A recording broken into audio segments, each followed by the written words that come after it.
What's going on, y'all? Welcome back to another episode. I'm SwipaCam. Welcome to the channel. Yo, if you haven't subscribed, hit the subscribe button. Let's continue to build this community together. Hit the logo. 10,000. We're going to Serbia. So I just got done watching the Denver Nuggets shellac the Dallas Mavericks on October 29th, 2021. And boy, oh boy, Luka Doncic needs some help in the worst way possible. We've been watching the Dallas Mavericks against the Denver Nuggets for the last 3 seasons with Doncic on the team, and I have to say that's by far the worst they've ever looked. Across the board, they had no Kristaps Porzingis tonight. Fully understand it, I get it. But they just don't look ready to go, ready to play, and they have not started this season off looking hot at all. But tonight, the MVP of the NBA in 25 minutes had 11 points, 16 rebounds, and 8 assists tonight. He was 5 of 9 from the field, 1 of 3 from the three-point line, and he was a plus 26 tonight. Monte Morris in 24 minutes had 8 points, 1 rebound, 3 assists, 4 of 6 from the field, 0 of 1 from the three-point line. He had 1 turnover, and he was a game-high plus 32. An elite night tonight. So the Denver Nuggets, man, they look not all that great coming out the gate, starting off. They had 9 turnovers in the first quarter, 10 turnovers, I believe, in the first half. It wasn't pretty, wasn't sound. The Denver Nuggets managed to get up 29-21 in the first quarter. But one of the keys to the game that has to be talked about is Aaron freaking Gordon. Tonight, Aaron Gordon in 24 minutes had 13 points, 5 rebounds, 2 assists. He was 6 of 9 from the field. Once again, dominating on the low block, dominating inside of the paint. He was also 1 of 2 from the three-point line and 0 of 1 from the free throw line with 1 block, 2 turnovers, and he was a plus 24 on the night. Plus 24. Aaron Gordon looked spectacular on defense tonight.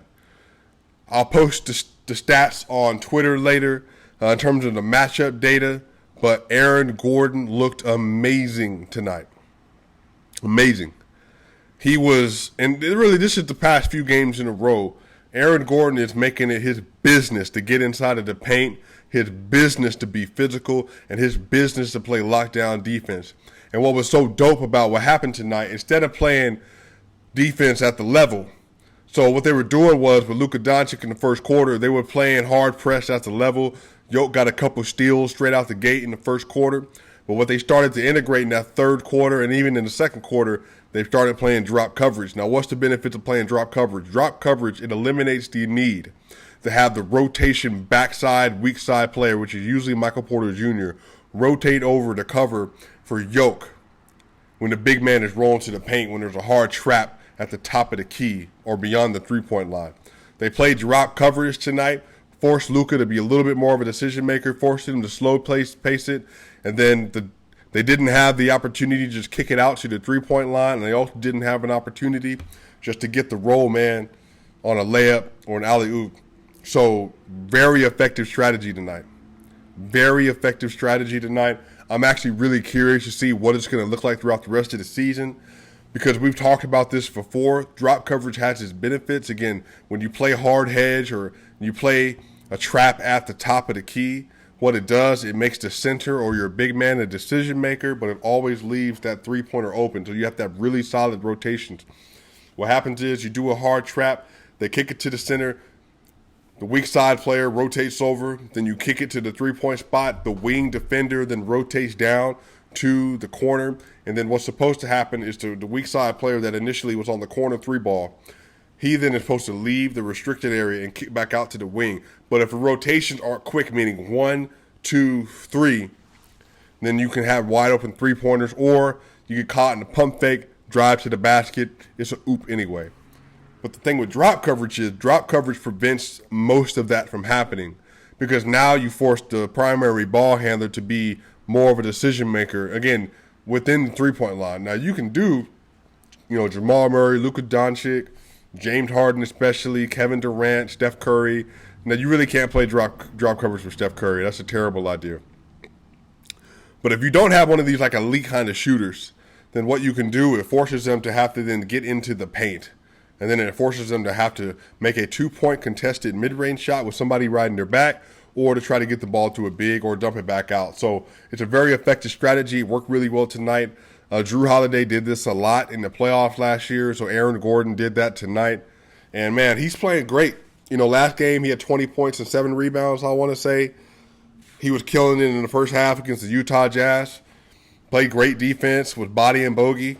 But tonight, man, he came out here and said, you know what, this is why y'all paid me $88 million to $93 million to put incentives. This is why I got that deal, because I am one of the best, if not the best, at stopping the Luka Doncic, the LeBron James, the Kawhi Leonards, the Paul Georges of the world. Whatever you need to get deep in the playoffs, you need somebody to handle some of these problems, call the 6'8", 250-pound super freak. Call him. Call the super freak.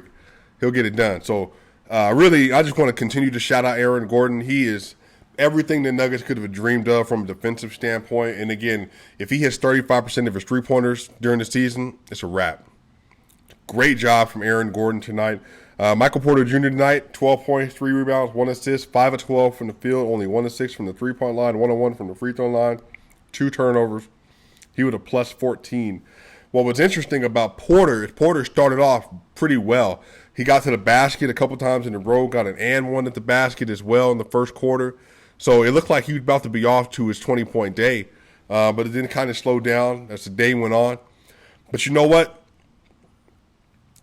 I like that he is shooting as much as he is. Again, you know, he only took 12 shots, which, again, it's not that much. He tied Will Barton for shots in the night. 1 of 6 from the three-point line. But, again, somebody like that who's a career 43, 42% three-point shooter, hey, man, you're struggling. But that's all right, because eventually he's going to get there, and then for the rest of the season he's going to shoot over 40%. So shooting is just one of those things, man. Like, sometimes you just get the yips where the ball doesn't seem to come off your fingers correctly. The rotation doesn't seem to be as smooth. The angle on your shot seems to be off. You don't know where your body placement doesn't seem to be smooth. And it just takes a game. It takes a moment. It takes several moments to where you can actually get out of that mode and eventually start hitting shots again. So I believe he will. Will Barton tonight, he looked really good. Again, he's the second best player for the Nuggets tonight. Look at this stat line. 27 minutes, 17 points, 5 rebounds, 6 assists, 7 of 12 from the field, 2 of 6 from the three-point line, 1 of 1 from the free throw line, 2 turnovers, plus 19. Plus 19. Will Barton looked really good, man. He looked really good. And if Will Barton just stays healthy, he's one of the best shooting guards in the NBA. The numbers are telling that story as well. So I'm very appreciative for Will Barton and what he's doing right now from a facilitation standpoint, from a rebounding standpoint, from a scoring standpoint. He knows when to pick his spots really well. Again, he has some turnovers here and there, but that's what happens when you're handling the ball, especially when you're a primary playmaker on some possessions. So Will Barton playing really well. So we got a different stagger tonight, you all. We got a different stagger tonight. You know, we finally got a chance to see what will happen. So we had Michael Porter Jr. playing heavy with the bench. We had Will Barton playing heavy with the bench. We had Jokic into the first quarter playing with the bench. So Michael Malone was serious. He said, man, we're going to make some changes to the bench, and this is what it's going to be. And so they came out and they played a lot better. You know, PJ Dozier tonight, hilarious. Y'all ready for these numbers? 22 minutes, 5 points, 4 rebounds, 2 assists, 2 of 6 from the field, 1 of 4 from the three-point line, 1 steal, 2 turnovers, plus 27. Now, granted, he played a lot with the starters, but he, again, man, he is one of those dudes where he might not do a lot from a raw data standpoint, but game impact, defensively especially, just a great player, man. Just a great player. So, PJ Dozier, man, great game from him tonight.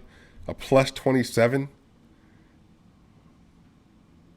That's the second highest on the night. So that was great by him. Austin Rivers had 18 minutes tonight. A lot of garbage time. 3 points, 2 rebounds, 2 assists, 1 of 4, 1 of 2. He was a plus 11 tonight. This is Jeff Green tonight. 16 minutes, 14 points, 3 rebounds, 1 assist, 5 of 7 from the field, 4 of 6 from the free throw line. And then he was also a +9. So the Denver Nuggets, outside of Bobo, Zeke Naji, Marcus Howard, and Bobo and Zeke Naji, there was only 2 players on the bench other than them that were in a real rotation that were minuses tonight. One was JaMychal Green, who can't hit water off the side of a boat right now. 11 minutes, 2 points, 3 rebounds, 1 of 3 from the field, 0 of 2 from the free throw line with 1 block, -1. And the next is Facundo Campazzo. Facundo Campazzo, 18 minutes, 6 points, 3 rebounds, 1 of 2 from the field, 1 of 2 from the 3-point line, 3 of 3 from the 3 or 4 from the free throw line with 2 steals, was a -1 tonight.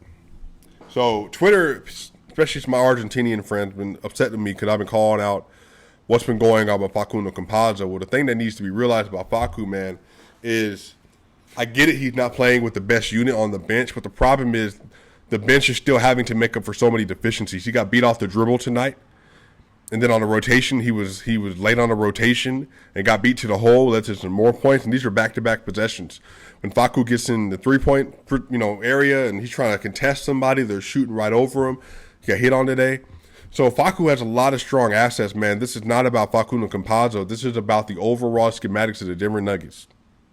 The Denver Nuggets need a rim roller. They need a Dwight Howard. They need a JaVale McGee. They need an Isaiah Hartenstein. They need someone like that to be on the court with Facu. And they don't have that right now, which means that it's very difficult for Facu to do what he needs to do, to facilitate, but also because he's not much of a scoring threat, defenses are just saying, man, do what you want to do. Like tonight, his only bucket, or his first bucket, was that 3-pointer where he did a step back. And then he made 3 free throws. So when the defense gets him on an ISO situation, they let him do what they want. And then when he's alone in the corner, they leave him in the corner. So it just congests the rest of the paint. It makes it more difficult for people. So if Facu had a consistent offensive game, meaning as a shooter even, it'd be a different story. But right now, that's just not where it is. So I'm going to leave that alone, man. But Bones Highland came in today and had 9 minutes and 6 points, 2 assists, 2 of 4 from the 3-point line, 1 steal, 2 turnovers, even on the night. He came in the game, man, hit a 3-pointer, and the crowd went crazy. Bones Highland is already a fan favorite, man, so I'm really happy for him. I hope he continues to get more minutes. Whether that's taking Austin Rivers' time or taking Facu's time, like he's on it. He's on it. He's a special kid, man. He's already got a lot of savvy to him. He already knows how to work the pick and roll game really well. Already knows how to get to his spots. Already got confidence to pull from 25, 27 feet. So as he continues to learn the game and integrate himself, problem. Bobo tonight, man. Bobo looks like a dude that needs to be playing rotation minutes tonight. 7 minutes, 4 points, 2 rebounds, 1 assist, 2 of 4 from the field, 0 of 1 from the 3-point line, 1 steal, -3. He had a oop tonight, he had a block tonight, had a deflection tonight that led to a steal. Hey, man, look, Bo doesn't always put it together well, but he put these 7 minutes he played on the court, he put those together well. That's what I can say. So, love seeing Bo out here. You all, we are on a mission. We come right back. The Denver Nuggets play against the Minnesota Timberwolves tomorrow night. Tomorrow night, they're playing against the Minnesota Timberwolves in Minnesota. So that's going to be a great game. We got Jokic versus Cat. And then right after that, on Monday, we got Denver versus Memphis. And then another game versus Memphis on Wednesday. So we're going to keep teeing them up, you all. Y'all, let me know what y'all think about the game. Let me know what you think about the rotation. What do you think about the bench? What do you think about the starters? Am I being too hard on Facu this season? Let me know. Leave them in the comment section, you all. Continue to subscribe, SwipaCam, and I'll see y'all soon.